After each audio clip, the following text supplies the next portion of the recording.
Episode 21 of the Third and 10 podcast is here. As I'm changing my mic now, here we go. That's much better. What's going on, guys? I'm Nate. That's Brian here to my right. Happy week one to you guys once again.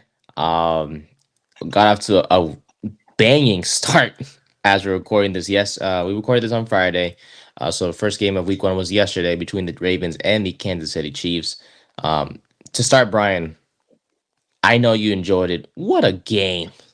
What a Oh, game to unbelievable! start. Oh, what a! I mean, I know we had the weather delay and that sucked, but well worth the wait. For the unbelievable. This I know everyone's hyping up the AFC Championship rematch. It lives up to Hmm. all the hype. Yeah, 100%. I loved it. I really did. Obviously, so there's some people out there that, like defensive dominated games, but for us guys and a lot of other people, we love offense, baby. I mean, that game. Over betters love offense. mm, they sure do. They sure do, my guy. But yeah, I mean, Lamar Jackson, Patrick Mahomes both played really well last night. We'll get into all that in today's episode as well. We'll talk about our Giants as they play on Sunday against the Minnesota Vikings. So we'll break down that game, give our season preview thoughts, and then end the show with some Notre Dame talk for a little bit and also some picks of the week. And then we will go from there. So we'll take you guys for the next 45 to an hour or so. So without further ado, let's get started. All right. So, Ravens, Chiefs. All I got to say to start is you can't blame anyone but yourself for having big feet. Um, so Or you blame last your night, parents. yeah, yeah, pretty much. You can basically blame the parents. Uh, but the Chiefs escaped last night with a 27-20 win over the Baltimore Ravens after the potential game time touchdown from Lamar Jackson to his tight end Isaiah Likely was ruled out of bounds because Likely's foot was so dang big that right toe of his touched the white line. And as you guys know, when that happens, that is not a touchdown. Um, Now, I will say to start off this conversation, Lamar said it should have been a touchdown. Another player was saying it should have been determined by the refs. This game shouldn't have been determined by the refs. But let's be honest, it was out of bounds, right? And it was called Yeah, correctly. yeah, exactly. Like, there's no one you can blame but yourself in that situation. Like Lamar threw a ball that he thought likely his feet down, he just couldn't. There's no one you can blame but yourself for that one. Hmm. And you could say whatever you want about the refs. They were bad last night. I'm sure that's all the discourse going on right now about illegal formation calls. I know Stanley's come out for the Ravens, already said how he felt he was being targeted. If you want to make that argument against the ref, like, you actually have a case there. Don't blame the refs for the touchdown call. They got this call right. He was out of bounds. So, that one you can only blame yourself for. Hmm. And I know Isaiah likely had some comments that I'll get to later on in this segment, but the game as a whole, the Chiefs offense did their thing, right? Patrick Mahomes did had 291 yards passing, had an interception, but also threw a touchdown. Glenn Dawson for Uh, most passing yards in Chiefs history, so that was pretty cool. there you go. Look at that. He just continues to be the goat in everything, Yeah, statistical wise. That man is he's the only guy right now that, like, I never us saying like there's not going to be another Brady. There is. It's Patrick Mahomes. is Patrick He gets mother to the 70 freaking Super Bowls. Mahomes. So Like, he could just you imagine that? Like, oh, Tom Brady's the undisputed GOAT for the rest of time. Actually, it's, Mahomes got a case already because he already has three, and he probably has another 15 years in the league at least. yeah. He's got a Like, few more Super Bowls ahead. he's got a few more Super Bowls ahead. Now, whether he wins it or not, we don't know. But he's already halfway towards Brady's seven. Exactly. He'll get there. He'll get there. But Mahomes was efficient as well last night, going 20 and 28. Isaiah Pacheco had 45 yards of rushing. But honestly, as well as Mahomes played, as good as Pacheco played as well, no one stood out more from Kansas City than rookie Xavier Worthy. And look, I understand how everyone said he was really fast. Dude, That is fast. Look, I mean, Give he me had that 20. flashbacks last night of Tyreek Hill all those years ago No, when he was in Kansas City. seriously. It's a Y- Tyreek Hill 2.0, which Yeah. great. Kansas City has another star speedster on their team. Thank you to Buffalo. Good Thank you job, for. Buffalo. Keon Coleman better score like 3 touchdowns this weekend, or else that poor kid is going to get crucified by Buffalo and the media. It's not even that. I think it's more like not only will he be crucified, but Billy Bean or not Billy Bean, Brandon Bean, the GM for the Bills, he's gonna get. Yeah. Oof, my golly. But Xavier Worthy had a 21-yard touchdown run in the first half, had another 47 receiving yards, I should say, on 2 catches, at a touchdown as well in the receiving game. Rasheed Rice, though, dominated the receiving game with seven Yeah. catches for 103 yards.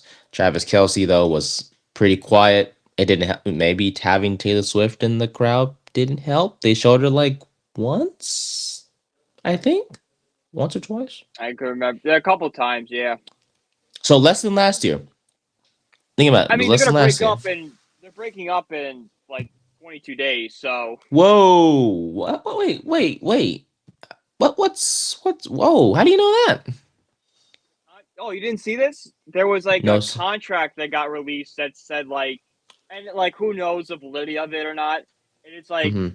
basically like a PR statement, like what to do when Travis and Taylor break up. And if you go through the document, it says September 28th, 2024 is the day when Taylor and Travis will break up. So I don't know how true it is. Kelsey's already brought in lawyers to fight it. Like I don't know, but it's the running joke online that September 28th, Swifties and NFL fans are going to be on the edge of their seat, hoping this saga's over. 28th. So wow, 22 days. We will revisit this in 3 weeks. We'll see. Imagine. Oh, it was Yep. fake all along. Love was That's what fake. people are saying. Wouldn't be surprising. I don't think it was. I don't think the document's real, but like it's just kind of funny to be like, oh yeah, they have this planned breakup date of September 28th, like the most random date you could think of. I know. Out of all, maybe Like what day is that? Ooh, That is a Saturday, right? Wednesday. Or No, Wednesday. Oh yeah, Wednesday. I'm in Yeah, yeah. August. I'm in August. Hang on. You're right. Saturday. Saturday. Who did Chiefs playing that day? Do you even play that day? That's the day before his game. Yeah. Who did Chiefs play the day before? Chiefs play on September 20th. Let me take a look right now. They're playing the Chargers. And oh my God, every Chargers fan is hoping this thing is true. They're at home? No, they're in LA. Oh, God. Well, then. It better not be true. Why I not? will never believe in love ever again if that happens. Oh my god. Everything I see is fake. Hey, Paul Skeens and Livy Dunn, you better not be doing the same shit. No, they Excuse my actually like. language. All right, both of them started dating before. I mean, Livy Dunn was famous, but Paul Skeens wasn't. This is a real relationship they have. Okay. Phew. I actually Like like Taylor that Swift and relationship. Travis Kelsey were both well-established stars and started dating. Paul Skeens, like he was known, but college baseball is pretty niche. Like if you're Mm-hmm. not following college baseball, which I would say like 75% of the country doesn't, you didn't really know who Paul Skeens was. That guy is phenomenal. I love that guy. Yeah. Hell of a pitcher. Mm-hmm. Hell of a pitcher. He really But is. The Pirates better build around him. That you cannot waste him like you've wasted guys like McCutcheon, Garrett Cole when he was on the Pirates. Like the Pirates have had a lot of really good talent over the years. Don't commit the same sins you have with those guys with Paul Skeens. Like this is a franchise piece to build around. And I know you got Brian Reynolds out in center field. Don't waste those two. All right, build an actual team and get farther than the NL wild card game. quick question about the Pirates. Are they in the playoff race? Right now, they're kind of out of it. Oh It's man. It's pretty much kind of come down to the Padres, the Diamondbacks, the Mets, and the Braves, with like the Cubs and Giants kind of in striking distance. Oh yeah, meet the Mets. They're still No, in it. I'm Oh, sorry, the Cardinals. The Pirates are 10 games back of the last wild card spot right now. oh god. Yep. Nah, it's over. Yeah, so But next but year, what? this is an exciting year. Pieces are coming up. Now go out in free agency and spend. I'm not saying we want Soto. I'm saying bring in smart pieces to flesh out this core. You have the cornerstones. Now get the supporting cast. It's not about the big names all the time, right, Brian? Sometimes you Jose just gotta Iglesias go is with probably the. the biggest addition for the Mets this offseason. He was a minor league signing. Guy's hitting 300. Mm. If they do what you say, then that means next year in the postseason when they do make it, Paul Skeens and Jared Jones,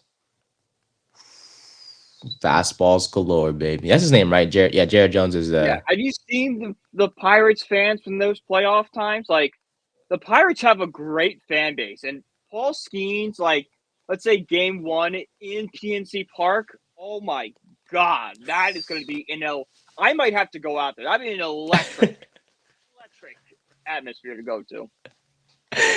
100%, 100%. I'm excited. And the Paul Skeens is one of the best pitchers by far in baseball. I mean, he's a rookie. He came out guns blazing, made the All Star game. Obviously, started the All Oh yeah, Star game. That guy is good. I'm excited to see him. Not just for the rest of the season, but for the future as well. But uh, back to back to the football. Ravens Chiefs game. Yeah, back to football. Whew, I love it. Yeah, but Kelsey was pretty quiet last night. 3 catches, 34 yards on 4 targets. That's gonna obviously change as soon as next week because Kelsey is not that quiet all the time. But let's not forget about the Ravens offense. Lamar Jackson played really well. You could blame his offensive line or contribute his performance to his offensive line because he had some gaudy rushing numbers 16 carries, 122 rushing yards, added 273 yards, of course, with his arm and a touchdown. So he was, if the Ravens won that game yesterday, he would have been MVP of that game because he was doing everything for Baltimore. Yeah, Uh, Derrick Henry in his debut 13 carries, 46 yards, 1 touchdown. Kind of reminded me of the days in Tennessee where when defenses held them to a one-dimensional type of offense, that was what his stat line looked like. And it hmm looked like exactly like that last night. So he was held pretty quiet. But I think the most concerning thing with Baltimore last night was Mark Andrews. I understand the whole hand injury from yeah. last Like year. 2 catches, if you're a 14 Mark yards. Andrews fantasy owner, you're panicking this morning because not only did Mark Andrews have a quiet, yeah, me too. Not only did Mark Andrews have a quiet game, but Isaiah Likely had a huge game. So Hmm. the changing of the guard, because like we know Mark Andrews didn't have the Pro Bowl season last year that we're expecting of him. Would this now be the changing? Okay, Andrews is on the way out. Let's get Likely more involved in this offense. Which I don't know if you're watching. Ravens offense seem like clunky to you? Like it seemed like they're always like just getting off the play clock. Very like a lot of screen passes, a lot of like it just didn't like I feel like something was off with the offense all night. I think Yeah, I would say that. I was gonna try to find a better word for it, but no, they felt off last night. Even early too. It was just I expected the Ravens try to push the ball downfield, just run and pound it down their throats, but it was Lamar just like you It mentioned, was getting Lamar the snap trailing. off, but just checking down to like Justice Hill, out of all people. Like I was like, okay, what are we doing? At one point in the game, I think the average yard per play or per pass attempt for Lamar was like 1 yard. He was not pushing the ball down the field, but because that offensive line just could not block to save their lives. Chris Jones No. was getting through. He looked unblockable at some points, right? And I was just like, okay, this Ravens offensive line is very concerning. So as well as Baltimore played, as well as Lamar played, to be exact, this It Ravens team is concerning. yeah, it's just like it's like how can you constantly be going down to the last second of the play clock? Lamar is screaming to snap the ball, and they're just not doing it. Something's got to change with either the play calling, the audible. Something is off, and it needs to be fixed. Could you blame the crowd at Arrowhead? I mean, it is pretty loud. I'm trying to think of Yeah, reasons that could why, be a but factor. yeah. But I think to the Andrews point, if this continues, and I hope it doesn't, I assume it won't. The whole lack of production because you've had the whole off season. There was no concerns about, from what I've heard, what's from we looked into it. Yeah, Of course, there's no concerns in the preseason and the offseason. He was perfectly fine. Yes, he was hurt last year, but he seems like he recovered. Maybe because the Chiefs defense just made sure to keep him in check. But 2 for 14, him and Kelsey, yeah. But at least it Kelsey, you could sucks. explain with Kelsey gets less touches because Worthy and Rice are getting all the touches. Like that's why Kelsey's now the third option. With Andrews, it's just like I don't know. He's just And not I getting don't want to targeted.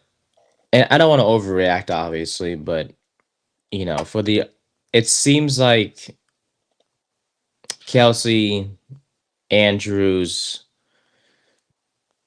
Kittle to an extent, guys that we think are top 5 tight ends in the NFL, those three guys have concerns because why? Either Yeah. they have weapons around them or their backup is playing really well. In this case, in that particular event, that's Mark Andrews and Isaiah Likely because Likely had 9 catches, 111 yards, and a touchdown.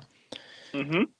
If this keeps up, the whole tight end situation from a fantasy perspective, it's literally, down the drain because then Yeah. Sam Laporta is basically the best tight end because you have Amon-Ra St. Brown and, to be Jameson Williams. polite, eh, until we see it. Yeah. As of right now, it's Amon-Ra and Laporta, but not to, like I said, not to react. Just the whole Kelsey is concerning. Andrews is definitely concerning, and if Isaiah likely continues to show out like this, where does Andrews even fit in this offense? Maybe they could both work out. Who knows? But after this one, yeah. I want to quote this. Isaiah likely said, "quote This is the worst we're going to play. So if that's the best they have, good luck in the postseason." Okay, buddy. See That's just him trying this to rally the team, like trying to make rally the trying to make a team. make the best of a bad situation. I think is what he's trying to do in that situation with that quote. More like adding fuel to the freaking fire. That too, giving the Chiefs bulletin board material. Nice job, Mr. Likely. Um, you have one good game, bro. Okay. You're- He's next week you confident. might next week he might go for like 1 for 20 for the night and like just go back to being that second tight end. Like calm down. You could have just gone the normal route and you were out of bounds. Okay. You had a big Yeah, ass foot. It's no one's fault but yourself. But at the end of the day, it was no doubt. It was a heck of a game and a great start to week 1. It continues tonight with the Packers and the Eagles. For some reason, almost forgot for a second. So it's going to be me exciting to too. watch that game tonight. Tomorrow, as we're recording this on a Friday, Saturday is college football, and then Sunday is when The big all day. but the yep, all but the Jets and the Niners will play on Sunday, and then those two teams will play on Monday night. So a very fun-filled football weekend that started yesterday into today into Saturday, and then Five ending straight days on of Monday. football we're in right now. I Thursday, love it, Friday, man. Saturday, Sunday, Monday. Oh, all football. Tuesday we're gonna Can't be lost. complain. Yeah, but as long as we can hold on for 2 days, football back on Thursday. So Yeah, love it. baseball. Watch some Um. Penn Rate baseball. Some good stuff's going on right now. Oh yeah, this rate the postseason race is almost here. We're in September now. Well, time's going by fast. No, But Philly 2024 just started, but we're almost done with it. yeah. If the Ravens did win last night, the Chiefs' streak of 23 straight wins when leading by 10 plus points entering the fourth quarter would have ended. The Ravens would have gone for two, shockingly, if the touchdown counted, which I kind of disagree with. But hey, that's John Harbaugh. I got Yep, confused. Which one? John Harbaugh. John. Jim is Um, in San Diego. in Diego. Well, Yep. Los Angeles. Yeah. Yeah. I ain't gonna lie. I It don't should blame be you. I San still. Diego. It should be San Me Diego. too. The Mm-hmm. Chargers should not have gone to LA. If anyone should have gone The to LA, Ram. it'd be the Raiders. The Rams should have stayed back in St. Louis. Um. Yeah. The Well. Rams in LA makes somewhat sense. Like there's a Rams fan base, but the most popular team in LA is the Raiders. Why they didn't go there is beyond me. mm, yeah. They're just at Vegas now, I guess, which is it is what it is. Like Allegiant Stadium is, I guess, something. All that. It's nice enough, but Yeah, let's not act like they have fans over there in Vegas. no, like a It's transplant fans. it Like at least like that. the Golden Knights was like an organic. Like, okay, this is Vegas's team. The Raiders are just like, oh, we got them. Cool. Yay! Like you brought like the Knights are like okay, this is a non-traditional hockey's not traditional. Okay, I'm gonna get into hockey. I'm gonna be a Vegas fan. That makes sense. Vegas already has a lot of football fans to begin with. Hmm. B, they're probably more likely Broncos or Cardinals fans than they are Raiders fans. Plus, people are in Vegas to bet, Oh yeah, not so it's a much tourist to trap. yeah. So It's all playgrounds. well, they're not gonna come back to Oakland anytime soon, so they can just stay there, stay their butts there. Yeah, they built a The Death Star. Raiders. Like they're not moving.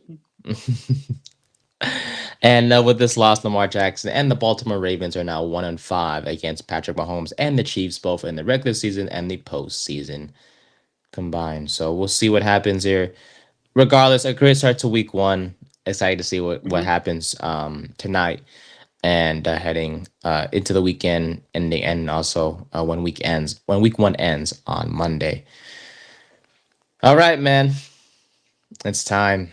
Our guys, our team, they finally play in the regular season on Sunday against the Minnesota Vikings. Our boys are ready to take the field, man.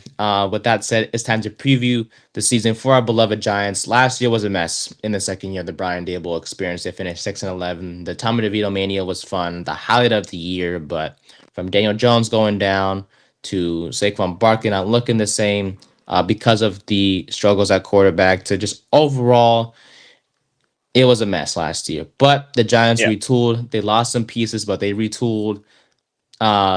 There's no time for games this year. This is the 30th of the Brian Dable experience. 2024 is a big year for everyone, and it all starts with Brian Dable and his play calling duties that he will take over. And so I have a few questions. I'll ask you. We'll talk about it, each of them, a little bit before we dive into the Minnesota game and the schedule for New yeah. York. It's basically one question per position. Should Hmm. be Yeah, pretty they straightforward. make total. Yep. All right, let's do it. Quarterback, as we all know, Daniel Jones, quarterback one. Kay Adams' boyfriend. I'm kidding. I wish, but apparently it's not true. If it was, that would have been pretty darn cool. I By would the start believing again. I start believing. But all right, maybe me I was wrong too. about Daniel Jones. Maybe he's got that dog in him after all. A beard and a girlfriend. Oh, 2024 about to be a big year. If Yeah. Any NFL fan would kill to be dating Tay Adams. All right, sorry. amen, baby. um, but yeah. So for Daniel Jones, buddy, how long is his leash for this year before they kind of just bench him? Say until the Giants are out of contention, or it's physically proven that Daniel Jones is preventing them from winning. Now that could be, I would say, it's probably going to happen midway during the year. I would say like week 5 if we're after the long stretch, because like there's 2 easy games back to back with the Vikings and the Browns, but then the Giants have that big gauntlet in the middle. We start in Cleveland. We'll play Dallas. I forgot who else they play, but they end it with Pittsburgh. Between the Cleveland game and the Pittsburgh game, Daniel Jones will be truly tested. And in that test, we'll see, is this a guy that's going to lead us going forward? Or is it time to go with somebody else? And if it's showing that Daniel Jones is not the guy, he'll be benched after that Pittsburgh game. Hmm. And there's not a lot of faith in him, especially from that rough stretch from Cleveland to Pittsburgh. So from week 3 to week 8, respectively, that's going to be a very tough week to navigate for the Giants. And they're on national TV a few times in that stretch, so he's going to be put in a big stage. And a lot of people nationally don't watch the Giants on TV. So hopefully, in those big games, he shows up. Um, Yeah. and we've And it's going talked to be about like it. there's no more excuses. There's no more excuses. You have a run game. You have a number one wide receiver. You have, I would say right now, an average line. You have what you need. Now it's up to you. I understand you're coming off an ACL injury and all that. Not going to fly in year 6. All right. You Mhm. have to show us some body of work that you can be the future. And if not, then we have Drew Lock and DeVito in the wings waiting to replace you for the rest of the year, and that means Joe Shane and Dable will be getting a quarterback who will start in 2025. So Danny, as much as people hate you, us two guys right here, we believe in you, but just you got to get the job done, baby. Especially Yep. after week 2, you could go 2-0, but people are still gonna hate on you, bud. So Yeah. please, But for our it's sanity. 2-0 against the Vikings with Sam Darnold, and we'll get to all them in a second. And Yeah, then of course. against the Commanders, who Daniel Jones has always seemed to beat in his career. So, like, they're going to be like, okay, they're not 2-0, but, like, it's a real test Like it against doesn't matter. Cleveland. Like you expected to Right, go yeah. 2-0 in the schedule. Yeah. So, ooh, let's go, Danny. Come on, Jones. If Daniel um, Jones goes good, the team will do good. So, if you're a exactly. Giants fan and you're rooting for Daniel Jones' downfall, you're just not rooting for the team this year. Hmm. And overall, that's not good for anyone's sanity, especially Yeah, for no. those in You really the want in another the year of 6-11? Like, we've been like. doing Do it for the you past decade and a half. like? Do you want to come to this Why? podcast or listen to this podcast and see just two miserable guys? No. Okay, you want to see positivity. Plus, I don't want to go in the corner booth and get laughed at. So please, Jones, for my sake, Danny, and for Brian's sake, don't let us down, Yeah, especially this Sunday. Don't do it. no. Running game. Big story of the offseason. Saquon Barkley gone. In comes Devin Singletary. Chylon Tracy comes in as a rookie, and then Eric Gray is apparently RB2 in the depth chart. So congrats to him. Good for him. Can the can the running game though, Brian, truly survive without Saquon Barkley, and why? If you think so. It definitely can because in this new age of the NFL, your running game, yes, does it help to have a talented running back like Saquon Barkley? Obviously. But at the same time, a lot of responsibility goes on your offensive line, creating the holes, blocking, get the openings so these guys can go through and get the 6, 7 yard gains. And the Giants have put a lot of money and value and investments into that offensive line. So I don't really care who's in the backfield. Like we see, how many times we've seen a 7th round pick or a 6th round pick or a 3rd round pick go off out of nowhere and no one's really expecting it. That's the same thing because they have a good offensive line blocking in front of them. The Giants had Devin Singletary, who is an underrated running back. I know he's getting a little older and he's not the same caliber as Saquon Barkley, but he still puts up good numbers. And two guys with a lot of potential in Tracy Thompson and Eric Gray. So this running game should be fine if they're giving the holes they need to. Mhm. And according to a report I saw online, I'm sure you saw it too on Twitter or X. Um, Singletary would not only be the lead back, but like 80% of carries is what I saw. It may be true or untrue.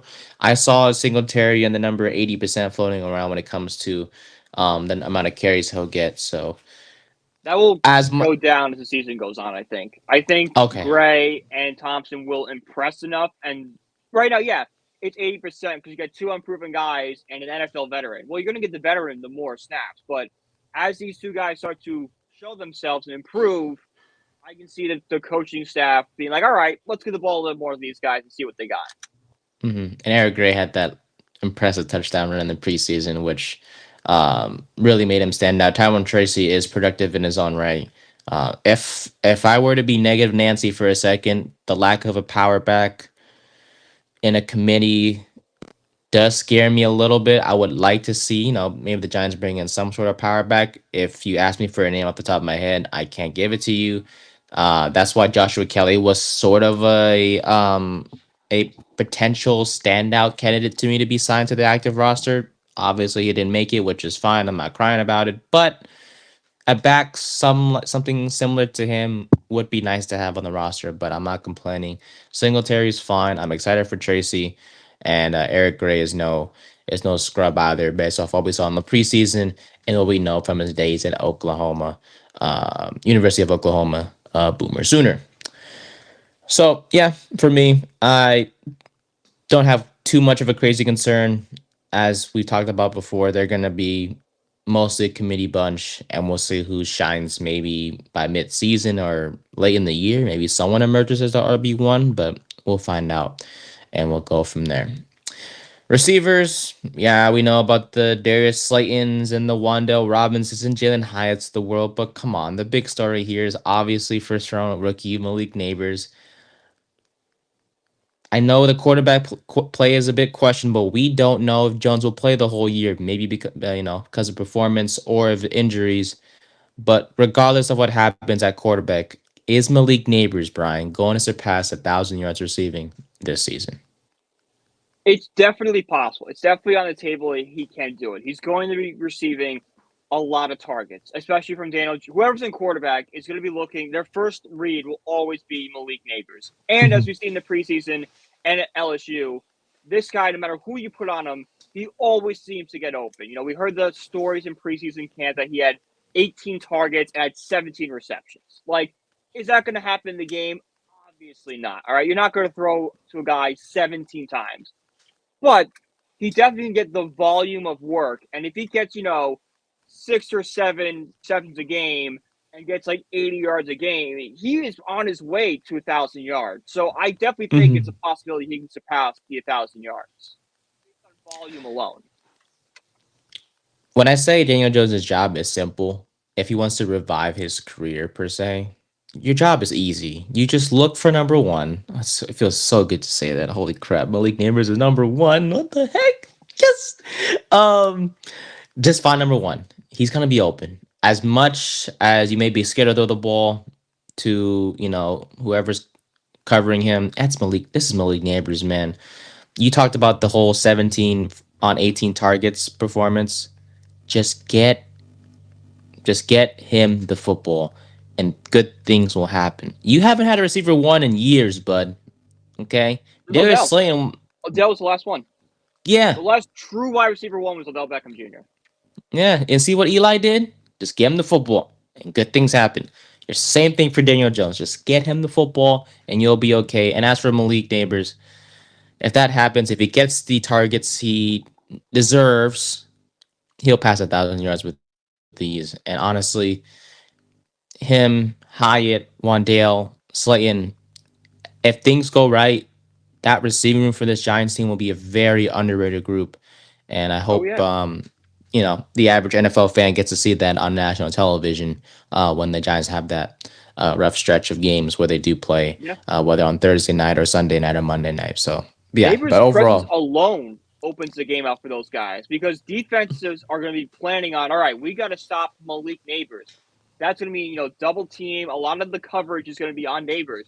That's going to open up pass for Hyatt and Wandale Robinson to get open and make big games because defenses are not going to be planning to them to the same extent they're going to plan for a Malik Neighbors.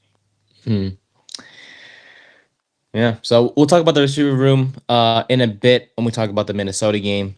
Uh, but also, receivers aren't the only ones that catch passes from the quarterback. The tight end games, or the tight end room, is a pivotal part as well. But compared to last year, the Giants' tight end room was a lot different. Out goes Darren Waller. In comes rookie Theo Johnson from Penn State. Daniel Bellinger is still there.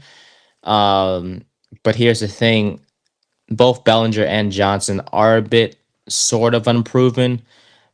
Do you see any of them emerging from this tight end room as a potential, I guess, solid offensive piece, or do you just feel like they'll just be like average, under the radar? Like, for example, Bellinger hasn't really Yeah. been much of a receiving threat. So, do you see any of these two guys emerging this year from this tight end room, or your I thoughts can on? definitely say Theo Johnson emerging as I don't want to say like one of the best tight ends in the league, but he's going to be a very solid option for this Giants team. And I think by the end of the year, be the tight end number one. And that's, I've been a very big Bellinger fan, but from what I see that Johnson in Hard Knocks, when, they're at Penn State and they literally point Johnson before they even draft him, goes, oh, that's a kid's going to be special.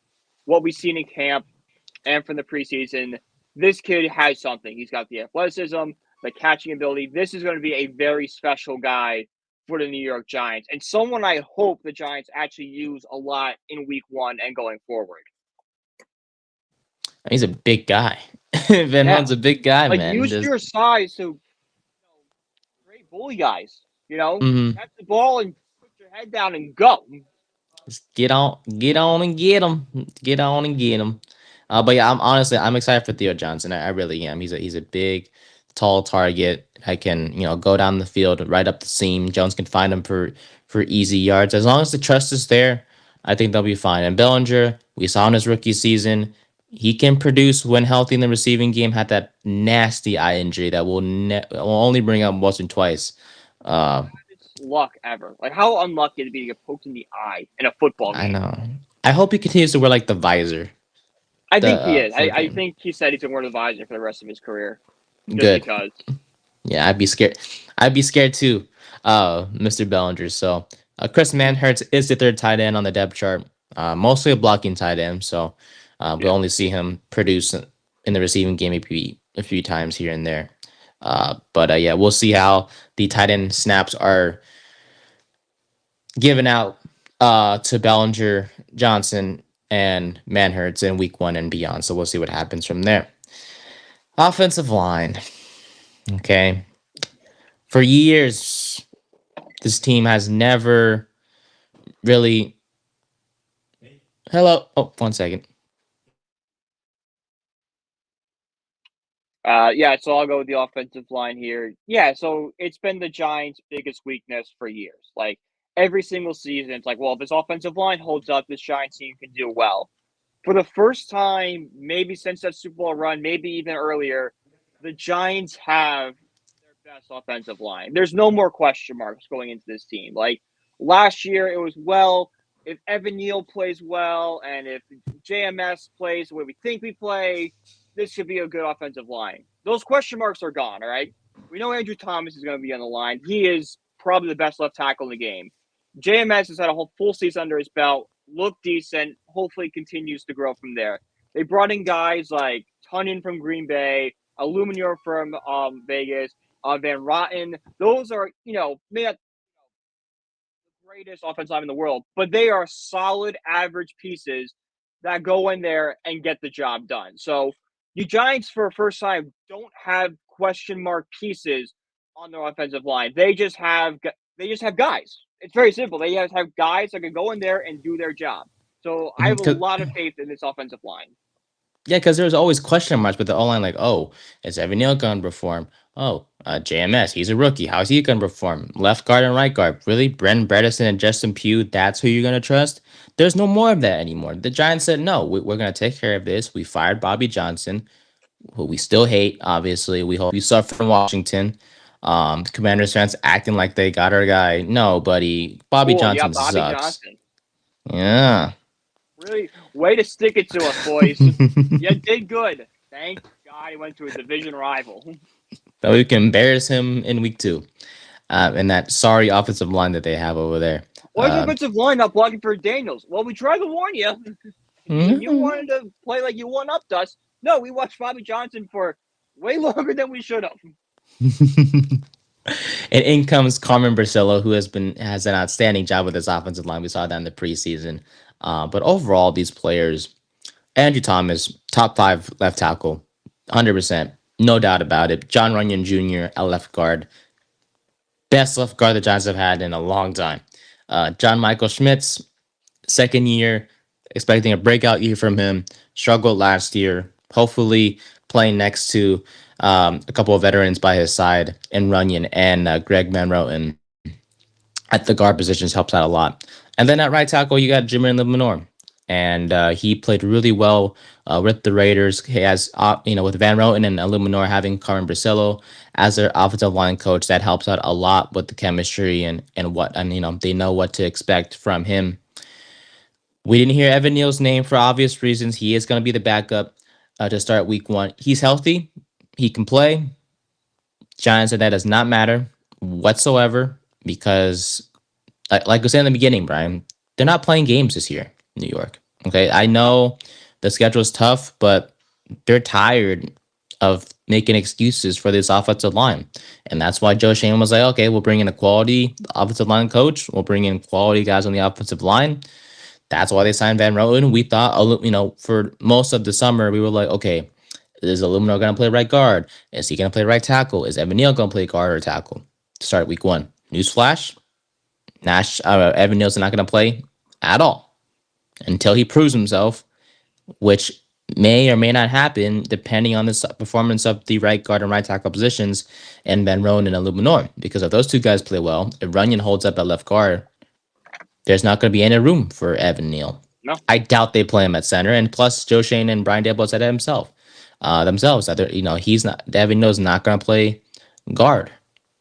So it may just take an injury, God forbid, for Neal's to be in the game at all this Yeah. year. So honestly, they're an improved unit. They will give Jones a pocket he has never had in a long time, hopefully.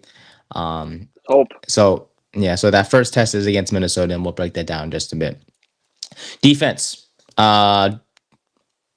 big name on the defensive line as Dexter Lawrence up the middle.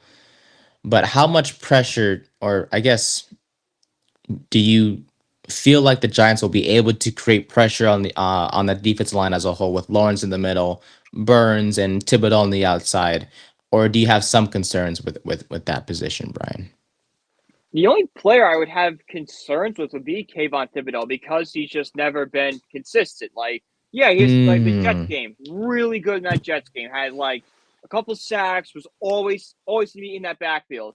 And then he has games where he just kind of goes quiet. But with Brian Burns and Dexter Lawrence, majority of the game plan is going to be on them. All right, how do we stop these two game records? Because these are, without question, two top five defensive linemen or edge rushers, in case of Brian Burns, in the league, which is going to open up the door for Kayvon Thibodeau to explore more because instead of him being the lead pass rusher, he's kind of now third on the depth chart, which is going to, I don't want to say as an insult, but him being third allows him to have more, probably take the weaker side or, the more, only got to shed one guy to get to the quarterback. So this team's going to cause a lot of pressure from Lawrence and Burns alone. And then you add in Kayvon Thibodeau potentially becoming more consistent. And this might be one of the best rushes we've seen since that 2011 Super Bowl run, which was built on guys like Osi Umenyiora and Justin Tuck and Jason Pierre-Paul hitting the quarterback.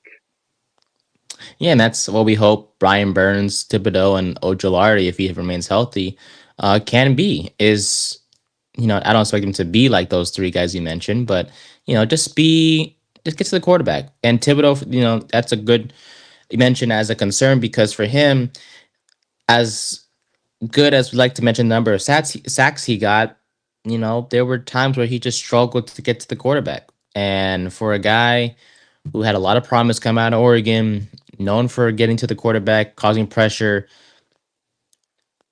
just take out the stats for a second and just look at his film.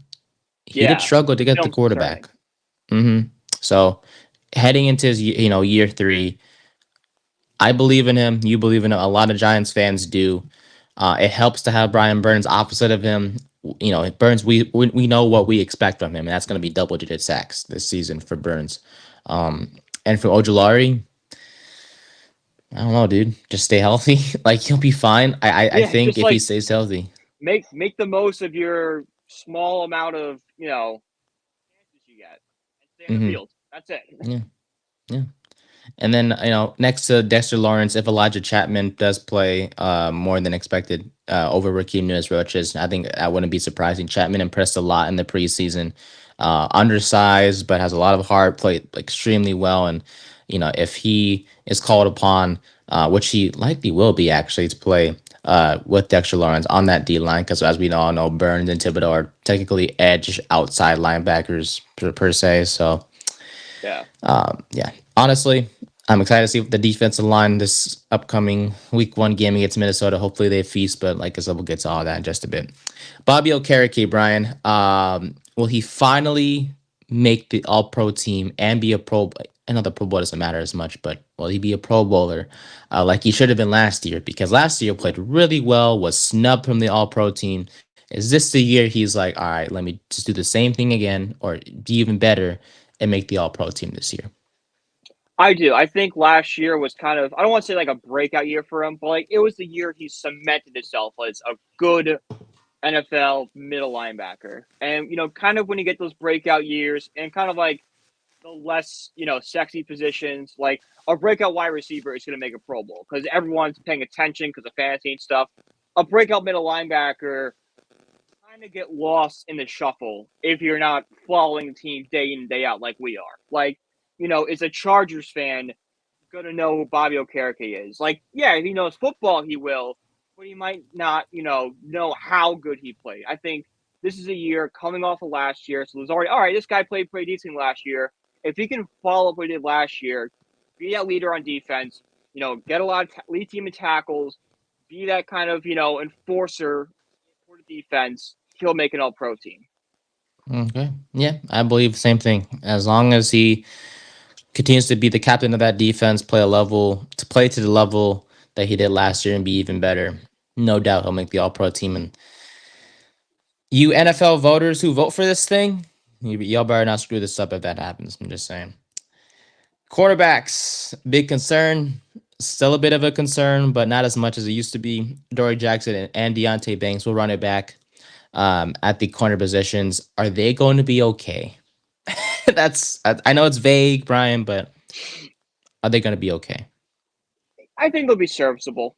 Like Okay. we're expecting big things. Like Deontay Banks had a good rookie year. We're expecting a jump from there. Like I don't want to get people don't get ahead of yourself because there is a sophomore slump and all that. I understand that, but he should take that next step forward into being the true cornerback one. And we'll see it this week because it'll probably match up against Justin Jefferson all week. That's probably where he's going to be on Sunday. And if he can play well against them, yeah, they'll get noticed. As for the rest of them, love the addition of Dory Jackson, bringing that veteran leadership. At least you have somebody who's not a question mark. You're like, all right, sure, Jackson's getting a little older, but this is a guy who we know can play solid corner. He could be that cornerback number 2, and we don't have to worry about him getting burned the rest of the time. After that, there's a lot of question marks, and that's where my concern is. The concern for me comes from the depth. Like, God forbid what happens if Deontay Banks goes down. What happens if Adoree Jackson goes down? Is a guy like Flott or Phillips or Hawkins III, are they good enough to step up and be in that position? I don't know. I don't think, especially with guys like Flott and Hawkins, I don't think they're good enough to step up and be that replacement for a Jackson or a Banks. David Phillips is, but he plays much better as a nickel, so they're not going to move him from there, especially as he adjusts to the NFL. So you really got to pray that both these guys can stay healthy and that depth is not tested. Yeah, the worst thing that could happen in week 1 for any of the players, but especially that cornerback room, because the game's on Fox. So as you know, when an injury happens on Fox, they play that music before they go into commercial. Yeah, I swear to God, if I hear that crap in here, Dory Jackson is down the field or Deontay Banks is down, we'll be right back on. And then they play that song, I'll be like, you're screwed. Trey Hawkins. I'm at MetLife, and that stadium will be silent, like dead silent. Oh, So I'll miss the Fox music, but I'll have 80,000 Giants fans will be there all morning. and then you'd be like, "Can I get a beer? This turns into a funeral real fast. Make me a beer, beer." I need a beer Beer guy. fast. Right, you just got Uh, one. Yeah, I'm gonna need another one. no, no. But yeah, look, honestly, I know they're running it back basically with the same cornerback starting corners from last year in Banks and Adoree. But having Adoree back is nice. I have a veteran piece opposite of Banks, and it takes less pressure off Banks to be that cornerback number one. And yeah, I think barring any injuries, they'll be okay. And I think we'll just leave it at that, because if we go more into it, I'm not gonna feel as confident because, like you just mentioned, the guys behind Banks and Adoree, either they're a rookie or they allow perfect passer ratings. Hawkins, I'm talking about you. And the other one, Flott, doesn't have much experience on the outside. He's more of a slot guy, but we already have a slot guy in Andrew Phillips. So it's like, what are we doing? Finally, safety position. How big of a bar are we setting for Tyler Newman? As much as we love him, second round pick from Minnesota, how bar how high of a bar are we setting for him? Because he is going to basically replacing Xavier Yeah. McKinney. But yeah, how high of a bar per se are we setting for him? I don't want to put too high of a bar. I want Newbin to go out there every week and just improve a little bit. If we can go from week 1 to week 18 and be okay, Tyler Newman's a much better safety now than he was in week 1, I'll consider a victory because yes, Xavier McKinney was a very good safety for us. A lot of people forget that he struggled his rookie year. I think he battled injuries rookie year as well, but he wasn't the shutdown safety that he was last season. And it'd be unfair for us to be like, okay, the standard for Newbin to play is what McKinney was last year. No, Newbin can develop into that safety, yes, but it'd be unfair for him to come right out of college and to be that guy. He's going to make mistakes. He's going to get burned. He's going to miss tackles and miss stuff. All rookie growing pains. All I want to see week in and week out is improvement. I don't have like a big goal I want to set for him week by week because I want him to take it at his speed. Some guys get to the league and they can just go out and do it, like we saw from I think of the rookie of the year, like we saw from a guy like Jamal Adams his rookie year Mm-hmm. or Sauce Gardner last year. Yeah. Guys, it takes time. Like Andrew Thomas struggled his rookie year, but bounced back and got better. We just develop at your own rate. As long as Newman as long as we can sit, during the playoffs and be okay. Tyler Newman got better as the season went along. Victory for them. Yeah, you made a great point about McKinney, because McKinney in rookie season played 6 games, 25 tackles, one interception. Not much of a stat line, to be honest. One pass deflection, but the very next year in 2021 was phenomenal. The 93 tackles, played all 17 games, five interceptions, had a pick six, 10 pass deflections. He was really good in that sophomore season. So it's all about growth, and we love Newman to death. One of the best picks the Giants made, of Yeah, course, in this he's draft. probably like outside of Malik Neighbors, my favorite pick we made was Newman. Yeah, because not only is he McKinney's replacement, but he has so much potential to be one of the best. Okay, let me reverse on that. A very solid safety for this Giants team. I don't go too far ahead of Yeah, myself, but um, yeah, he's him and Jason Pinnock back there. No concerns. Pinnock was a heck of a waiver wire pickup, by the way, when the Giants picked him up. yeah, So those two are going to be just fine. With all that said, I know you looked at the schedule, Brian. Do you have us? And I don't want to go. We don't. I don't want to go game by game. Do you have roughly a record prediction for this Giants team? And why would you say that record? I'll go first if you like me to. yeah. Honestly, I have New York. Honestly, 89. I as 89. much as I'll as give you much as 70 I or 10. yeah, as much as we want to say a winning record, that week 3 or week 8 stretch is going to be so tough. And as Yeah, much as I want Jones to succeed, realistically, he's going to struggle if he plays the same way like we were used to saying struggle during that stretch. That where the Giants are going to get their wins is not just the first 2 weeks, but like later in the season, yeah. because that Like early stretch is going to be after it, rough. after Pittsburgh, which is probably a winnable game for the Giants, you would say. I would say it's Hmm. 50-50. Same thing with the Yeah. Browns, 50-50. The rest are probably losses. Yeah. But, Washington's probably a win. Carolina's probably a win against the bye week. Tampa, you would probably say 50-50. Dallas is a loss. New Orleans is a win because I really don't trust their coaching staff. I don't like the roster for New Orleans. Baltimore's a loss. Atlanta, we don't know what they're going to be at that point. 50-50. Indianapolis is 50-50. And Philly, that last week, who knows if their stars even going to be playing. Hmm. So it's mostly gonna be toss ups in your opinion, then. Kind Yeah, of just towards fit those. towards the end of the season, it's like, all right, it depends on which way this team's playing. If they're hot, they'll win. If, they're struggling like they did last year, they're going to lose. Yeah. So yeah, for me, just that's 8 and 9 is what I see it, and hopefully they prove us both wrong, and go 9 and 8 or 10 wins and whatever the case may be. But it really all depends on how good they're playing. If they play well like they did in 2022, where they're holding opposing offenses and winning one score games, as much as we don't want to see them win one score games because that kind of just keeps us on the edge of our seat and scares us to death. As long as you're winning, that something's going right for New York, and it all starts in week 1 against Minnesota. Hopefully they get off to a good stretch. And speaking about Minnesota, that'll be our final segment before we get to our picks of the week. I want to take a quick break for like 30 seconds. Notre Dame plays. Northern Illinois. Do you really have anything much to say about that? Because I not to disrespect Northern Illinois, but Very simple. Notre Dame better win by 40. okay. Notre Dame better not. This better not be a ball game. All right. I should, have the game on, and by the second quarter, be like, all right, this is over. Let's put some like the Mets or some baseball or something like this. Yeah. Let's. All right, Notre Dame. You might move to the small TV. we might get like the big TV might have like Iowa State. Okay, I just want to make sure because I know usually every week we cover Notre Dame in depth, but it's Northern Illinois. Like It's there's a no room. tune-up game. It's a tune-up game for Notre Dame. It's they're coming off the big win. This is just all right. Get right. Things out. Let's go. Perfect. Okay. All right, Minnesota preview will be our final segment before we make our picks of the week with the rest of the games on the NFL slate. Minnesota Vikings, real quick, 7-10 in 2023. Key additions: Sam Darnold, Aaron Jones, Jonathan Grenard, JJ McCarthy, a rookie who's out for the year with that injury. Dallas turnaround defensive end.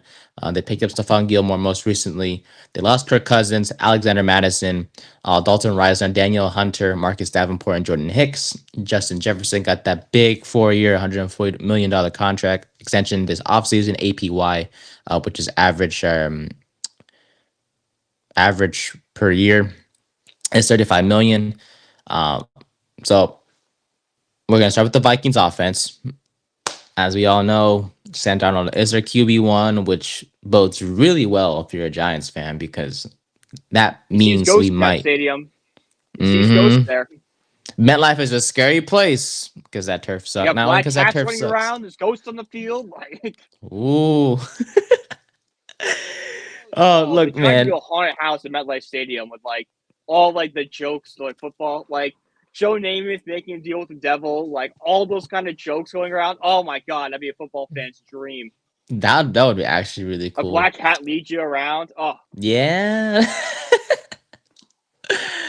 But look, screaming obviously the from like a couple years ago, screaming like 3 and 13. There's yeah. our season highlights.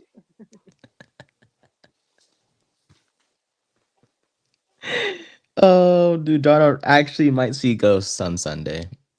It's actually ridiculous. But in all seriousness, this Vikings offense really, it's Justin Jeff. I don't want to disrespect Aaron Jones too much. Jefferson, Jordan Addison, and company. Honestly, Madison or Addison may not. Well, yeah, Addison is pretty good. But really, how good is this offense outside of Justin Jefferson? Like, do you think the Giants should be able to handle them? Because you just Oh yeah, either put Banks or Adore on Jefferson, you're yeah. fine, hmm right? Or what are we thinking when it comes to this Vikings offense? Yeah, I think this is a perfect opportunity for the Giants to show off their new pass rush. Like the tackles for Minnesota are solid, but that interior offensive line is pretty weak. All right. So this is where you got to send guys like Dexter Lawrence and Chapman. All right, pack those weak guards and just go after that quarterback. So, like, I don't want to make a prediction right now, but my big prediction is a big game for Dexter Lawrence because I think he'll feast on that inside lineman, and Sam Darnold's gonna be on his back all game. So they can send pressure for a guy like Sam Darnold, who we've seen what he does under pressure. I don't care who's out there. He's going to be throwing balls away, being inaccurate, or just taking sacks. Okay. Yeah, if for me that Vikings running game, if Dexter Lawrence and Chapman are on their game, Aaron Jones is going to have a struggling game. And Donald might actually see ghosts because he's going to see Burns and Thibodeau hitting him repeatedly if they can get to the quarterback, which I fully expect they will, one or the other, or both at the same time. Who knows? Because the offensive line is pretty good. Christian Darrisaw and Brian O'Neill aren't scrubs, but they're not like crazy top 5, top 10 tackles. They should have a day. And you mentioned that interior offensive line, that's a weakness. Not very good. So as much Send the as it's dog nice to have, yeah. in there. Send Newman in there for some blitzes. I don't care. This is where I Mm-hmm. kind of wish we didn't lose Wink Martindale because I know he would have some crazy blitz scheme that would just kill Sam Darnold all day. Remember Landon Collins? Oh, when they blitzed him, that was nice. That was fun. And when they blitzed Landon Collins, oh man, somebody, I love it. Something I love it. I love it. I love it. But yeah, the interior offensive line definitely a weakness. And as long as they can handle Justin Jefferson, whether with Banks or Jackson, and Jackson, if I had to choose based off past experience, I would like to have him on Jefferson because the last time they played each other, Jefferson was like held for like 3 catches for like 50 something yards. So You want to just get Banks saying. like Banks did pretty well against wide receiver number ones last year. I wish I had that graphic, but like they had that graphic of like Banks versus top wide receivers, and like every one of them had like 4 receptions for like 10 yards.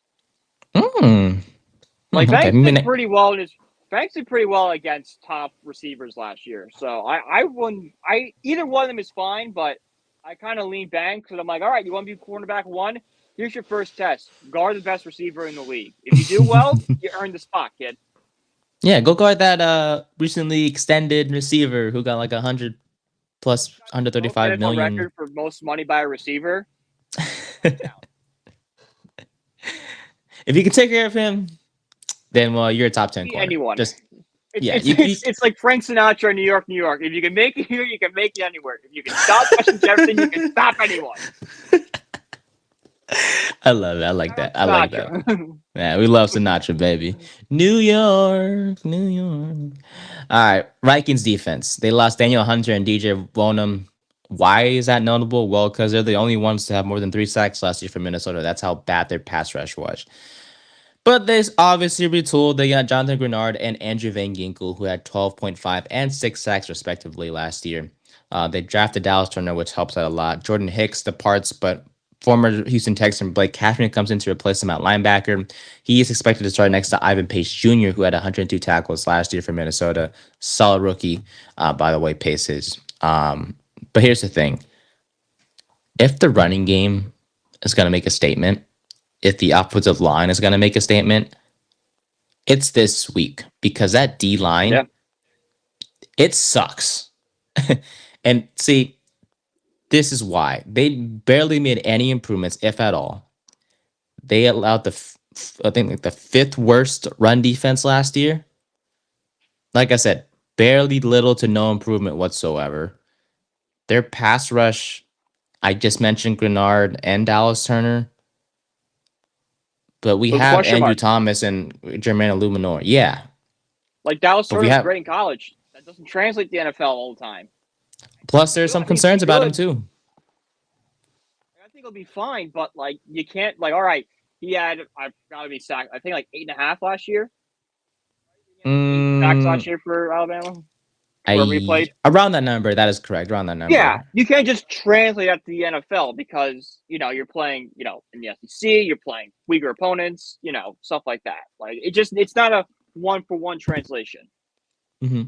And he's Turner's more than likely not to start because on the depth chart they have Van Ginkel, and Van Ginkel has never been much of a pass rusher anyway. So it's mostly just Jonathan Grenard because he had 12 and a half sacks last year. And but then again, like I said, Andrew Thomas, Germinaro, if you two can take care of those two guys, we'll be just fine because Mhm. interior wise, they don't have any pass rush whatsoever. What concerns me a little bit is the secondary, but it's not like they're much better anyways because they added Stephon Gilmore, but he is 34 years old. Okay, like he is old. They added Shaquille Griffin. That's not even scary. Um, No. Obviously, rest in peace to Kyrie Jackson, who passed away in that car accident. Yeah. That Such a horrific that's tragedy sad. that was. And Yeah, as because a he was rookie such a big too. piece. And such a big piece was like his dream came true and it was stolen from him. Yeah, nice job, drunk drivers. Or it was a drunk driver, right? Uh, I I forgot. think Or so. was that okay? I know. I I think I'm know talking. the Gaudreau brothers was a drunk driver, which is an Yeah. unbelievable tragedy too. I don't want to go too much into it, but when that came out early in the early mornings of I forgot what day it was, but I was Saturday. like, no, It was yeah, late. It was late night, like late Friday night. There was a report that came out that it happened, but it was from like a kid who was in college and said he had a connection, but like it wasn't really known. So like it wasn't confirmed until Columbus made a statement Saturday morning. yeah, and that was just sad because Oh yeah, not because he was one of the best players in the NHL, if I'm not mistaken, but just also the he was fact pretty that good. Yeah, he was the uh, face of Columbus. The sad part is he was in town for his sister's wedding. He was going to be in the wedding party. His wife was the maid of honor. Like this woman who is going to have supposed to be the happiest day of her life now has to deal with that day being the day her brothers were tragically murdered. Like you can't separate the two at that point. All right, it's going to be a forever a scar on that family that they're never going to heal from. And I hope that guy, what he did in court, the scoffing for not being a judge till Thursday, go to jail for life, bud, and never get out because you have ruined countless lives by your arrogance and stupid decisions. Like I love drinking. All right, I will admit that I've drank a lot in my life. Never in my life have I thought I need to get behind the wheel right now. All right, Uber exists. Drivers exist. Be stupid and get behind a wheel. All right, don't ruin lives, not just yours. Everyone else is involved in a crash. All right, yeah, because there's responsible. Be an adult. All right, it's that simple. there's resources out there to use. If you're drinking and stuff like that. So it's just yeah, that Godot story was tough to hear, very surprising to hear as well, and prayers to the family and and stuff like that. So definitely hope for life in prison for the drunk driver, and yeah. Uh, so for the Vikings cornerback room, so it's likely going to be, I think, Gilmore and Shaquille Griffin will be Yeah, the two starting corners for the Minnesota Vikings, and Byron Murphy will be in the nickel. Uh, but here's the thing: I think the Giants should be able to kind of yeah. have their way because Gilmore. Let's be honest, neighbors versus Gilmore. I think I know who I'm giving How the is he upper going to hand to. stop a 21-year-old with that That's what I'm speed? saying. That's what Like I'm it's going to be a saying. barn burner. It's like Jesus Christ. Like he's that fast, man. I'm old. My thing, He doesn't even young need legs oxygen. helps. It's like a game like when they're in Denver and they all have oxygen on. That's going to be Gilmore on the sideline. Like, bro, you good? No, you see what I'm doing out there? And like as good as Gilmore played last year, had a 74.4 Pro Football Focus grade. He did have off-season surgery to replace that torn labrum. And I know he may be 100% healthy now, but like I said, he's 34. He was on the free agent market for a long time for a reason. And his first assignment is gonna be in league neighbors. Good luck. And look, I don't trust Shaquille Griffin if I'm Minnesota against Wandale or a Hyatt. Byron Murphy at the nickel position struggled last year, had a 58.0 Pro Football Focus grade last year in 2023. So honestly, I think the Giants passing game they might have their way. And the opportunity is there. The opportunity is it's endless, really. You have four receivers: Neighbors, Hyatt, Wandale, Slayton. Four guys against this Minnesota secondary.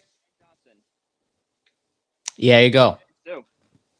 Jones, just getting the ball, Crap. baby. Plus Dable's calling plays. They might they if there's a perfect game to like just have a great day at home and you're semi They're going to be celebrating nice. the 100th year of Giants Yeah. football. Like, that's going to be a Mm-hmm. big part of Sunday, is celebrating the 100th year. There's a special midfield logo already. This is the year to ball out. This is the game to have a game to remember, because this is going to be something Giants fans remember already. Like, I was at the 90th anniversary for Giants football, and they lost that game, and it kind of took out the mood. It's going to be a celebratory move for 100 seasons. You have to win. Mm-hmm. That midfield logo, by the way, Oh, amazing. very nice. Very nice. I actually have it hanging right here on the wall. Really? Yeah, I have like a little like thing of all the history of Giants logos. So there it is. Oh, Like all the Giants logos they've used. I don't have like they have this one. They don't have the NY, but still pretty that's cool when I saw that. I'm sick. like, oh, right there. No, I have that. Yeah, that's sick. Honestly, great decision by the Giants. Um, I will Yeah, say they're doing maybe this right. hopefully on Sunday we get used to the unis as bad as the pants are. I do hope we get The used to it. helmet with the red jersey looks really nice. Just wear the red It jersey. does. Yeah, just wear that. Maybe put some white pants on. It'll be just fine. Like just I don't need no piss looking pants. Whatever. Um, Injury report wise, the Giants are okay. They have four guys on the injury report. How much? I think did I say injury reserve? I meant injury report. Dane Belton limited on Wednesday and Thursday. Drew Lock limited on Wednesday, Thursday. Same for Micah McFadden and Gunnar Olszewski. No updates as to if either of them are gonna miss Sunday's game. I think the only concern is Micah McFadden because Exactly. he, Yeah. yeah. Other than that, because Belton's a backup, Olszewski kick return. Um, You can throw anyone else. okay, It's actually, okay. Just go fair catch and catch the ball. That's all we need for you to do right right. But we, if Olszewski misses the game, McKenzie was placed. He was released. McKenzie was. now. Yeah. ESPN has Darius Slayton as the backup kick returner. Well, Darius Slayton and Wandale at the third. So maybe we get kind of a split team from both. yeah, Gunner can't go, but well, I think Gunner will go. yeah. Hopefully. And then for Minnesota, Jordan Addison and Jalen Naylor were on the injury report with ankle injuries, but Addison, according to reports, is confident he'll be ready to go in this game. So both sides look pretty healthy from a starting lineup perspective. So yeah, I think we're both going Giants.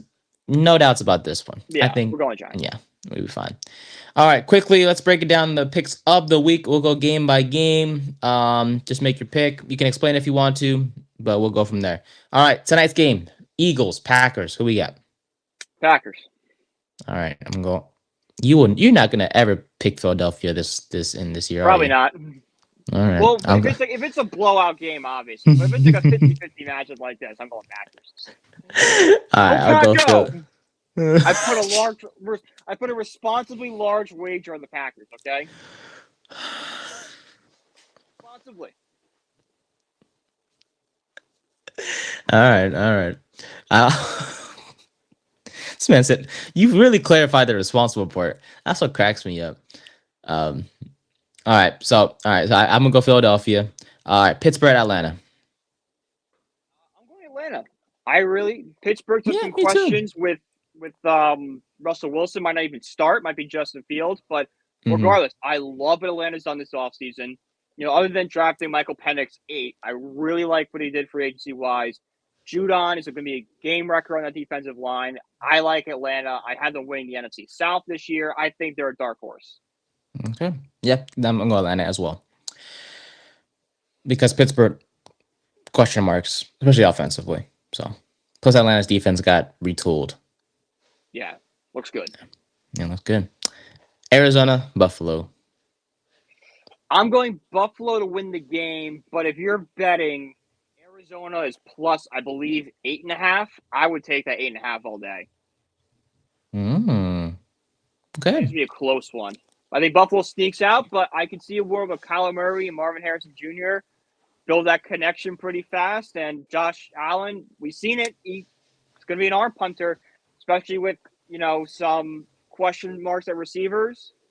We could see a world where the Cardinals are keeping it close. Yeah, good for my fantasy team for because I have Marvin Harrison. So, but I'm gonna go Buffalo in this one. They're at home. Josh Allen. Let's show us you can do with us, Stephon Diggs, man. Let's see it. Tennessee, Chicago. I think I'm going Tennessee this one. Me too. Yeah, I was gonna go with the same Like thing. the Rookie more quarterbacks. Yeah. I was down in Tennessee with the AFC South prediction, but the more I've looked at Tennessee, the more and more I like them. Defense Levis. looks really good, man. They added some pieces defensively. Sneed. They have Jeffrey Simmons. They have Jamal Adams, Quandre Diggs. This defense is for real. Plus, they added that linebacker from the Rams, Ernest Jones. They added Ernest Jones. That defense is It's nothing to good. be. Yeah, Caleb Williams might have a rough night or rough day, I should say. We'll see. Welcome to the NFL, kid. Patriots, Bengals. I'm going Bengals. Yeah. Yeah, At just home, Dan Hurley is going to be the hype up guy, the head coach of UConn. He's the king of the jungle, what they're calling him for that game. I don't know what that entails, oh but he's the boy. king of the jungle. Watch him take off his shirt. I don't know. I'm thinking Kim the Jungle and like Tarzan shit. Oh my God, that'd be incredible. Welcome to the jungle. That's gotta Houston be and the song. Houston and Indianapolis. Close game, but Houston's too good. Okay. Yeah, same here. Houston, Jacksonville, Miami. No, Miami. Miami. Carolina, New Orleans. I'm going Carolina here. I was thinking I'm, the same thing. Yeah. Hell yeah. Um. Yeah, I think just for the Saints, Derek the Saints are Carr. such a mess. Yeah. I mean, Like it's we're gonna, good. they need just someone to come in there and just tear everything down. Like just, it's a 5-year rebuild for the Saints to be good again. Sorry, New Hopefully, Orleans. You at yeah. least got Bourbon Street. Hopefully, hopefully, Bryce Young, kind of gets off to a good start in the sophomore season. Raiders and Chargers to start off the late slate of games. Raiders here at home. Okay. Chargers are kind of a mess offensively. Jim Harbaugh is, returns to the NFL. I like all the vibes surrounding Chargers. I'm going Chargers. Okay. Yeah, I'll go. Wait, you said Raiders or Chargers? Chargers. Okay, Chargers are at home. Got it. Yeah. Yeah, Gardner Minshew. I'll go Raiders on this one. I think Chargers offense is a bit uncertain. Yeah, they could surprise me. They have Justin Herbert, but I think the Raiders pull off this one in Inglewood, California. Denver and Seattle. Going Seattle. Seattle, yeah. What a Dallas, tough game. How your Clay. NFL debut. Starting Oh quarterback yeah, with your because Bo Bo Nix. Nix. Oof. This is a guy Yeah, that that one's everyone said like he needs a year on the bench. He's like, no, we're putting his feet to the fire. Oh, we're going to Seattle. got it. Yeah. Jared Stidham, get in there. Yeah, Start Zach warming up, Wilson. kid. Start Dallas moving. and Tell Mikey Cleveland. Mills to get out there. Dallas and Cleveland. Dallas and Cleveland and Tom Brady's first ever game broadcasting. I think Dallas will win, and everyone will miss Greg Olson after listening to Tom Brady for 3 hours.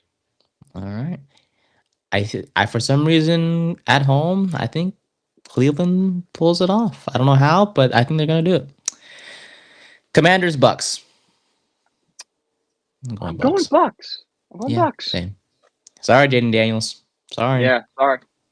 Love Tampa you, made the kid. Wish you were playoffs. giant, but Yeah, I just think the Bucks are a more complete team right now. yeah, me too. Sunday night, Rams, Lions. Going Lions. Going Me Lions. too. Okay. And to wrap up the slate, Monday night, Jets, Niners in Levi Stadium. Everyone can say how good the Jets are going to be this year. They're not better than the 49ers. 49ers win the game easy. Rodgers, as long as you play more than 5 snaps, going with the Jets. Yeah. Wow. I'm going with the Jets, man. I don't know how, but they're gonna pull it off.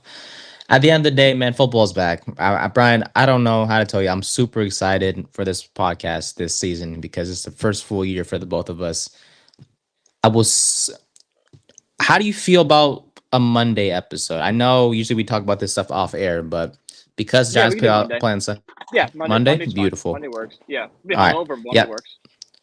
yeah. Monday morning, we'll go ahead and get it started, and that will wrap it up for episode 21 of a Third Tin podcast. We appreciate you guys for watching and listening. Yeah, we'll be back on Monday to break down the Giants and Vikings and the rest of the Hopefully a Sunday win. slate.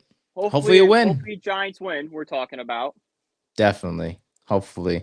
As long as everything goes well offensively and the Giants hold the Vikings um, offense led by Sam Darnold, Mr. Ghost himself, I think we'll be just fine. And hopefully we're on excited on Monday.